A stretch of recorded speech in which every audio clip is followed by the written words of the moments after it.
কিয়ামতের দিন সর্বপ্রথম হিসেব নেওয়া হবে নামাজের।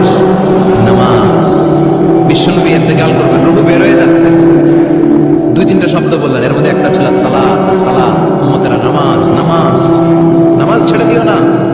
কিয়ামতের দিন সর্বপ্রথম হিসেব নেওয়া হবে নামাজের।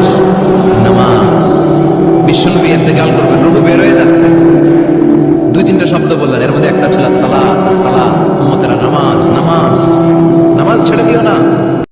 কিয়ামতের দিন সর্বপ্রথম হিসেব নেওয়া হবে নামাজের। নামাজ, বিশ্বনবী ইন্তেকাল করবেন, রূহ বের হয়ে যাচ্ছে, দুই তিনটা শব্দ বললেন, এর মধ্যে একটা ছিল সালাত। সালাত, উম্মতেরা নামাজ, নামাজ, নামাজ ছেড়ে দিও না। ওমা মালাকাত ঈমান। মানুষ ইন্তেকালের আগে শ্বাস বের হয়ে যাচ্ছে, রূহ চলে যাচ্ছে, ওই মুহূর্তে কি জরুরি কথা বলে নাকি ফালতু কথা বলে? সবচেয়ে জরুরি কথাটাই তখন সে